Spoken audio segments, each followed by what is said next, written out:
I have read over 130 books this year, and here are my top 5 romances.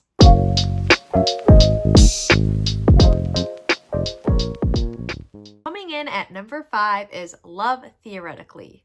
The female main character, Elsie, is an adjunct professor in physics. And being an adjunct professor, she doesn't really make a lot of money. So as a side gig, she's a fake girlfriend. And the guy that she's been seeing as a fake girlfriend has an older brother who is also in the physics field. She is trying to apply for her dream physicist job, and he is on the hiring committee. Now, he doesn't know that she is his brother's fake girlfriend. So when she comes to the interview and has a totally different name and everything, it starts so much drama. This book is amazing. I love Allie Hazelwood. She's one of my favorite authors. I think everyone should read this one. Coming in 4th place, this has been probably the most hyped book of the year, Just for Summer.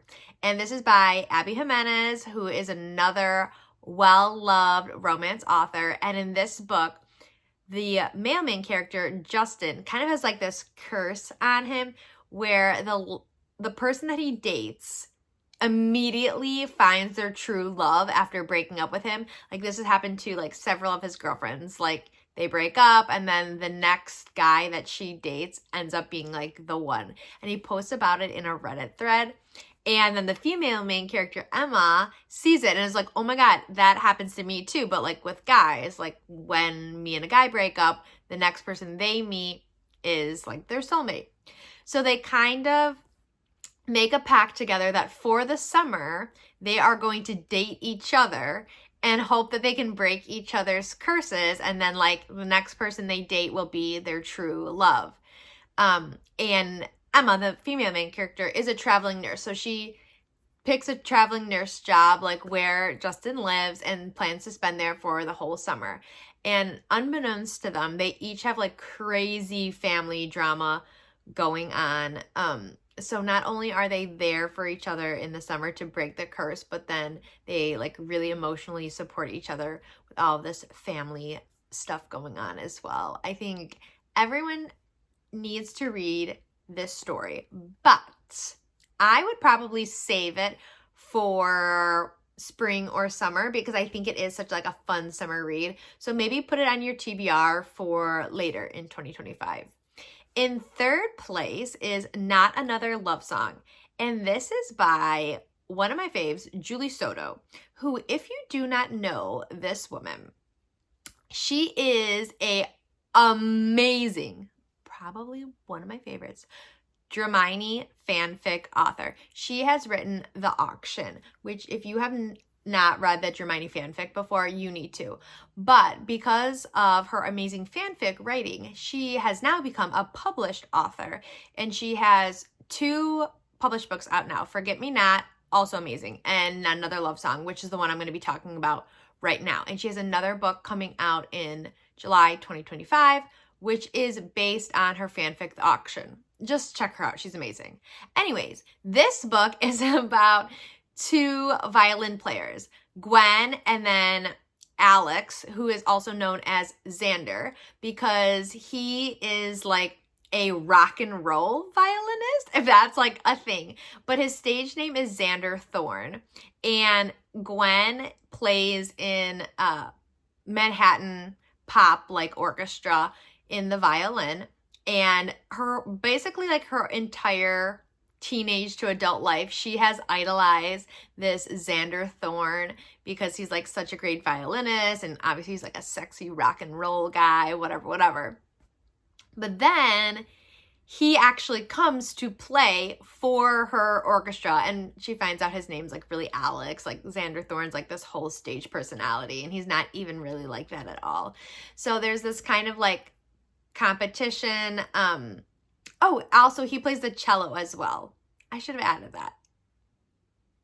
And there's like tie-ins to Julie Soto's other book, Forget Me Not, which is like a wedding planning one.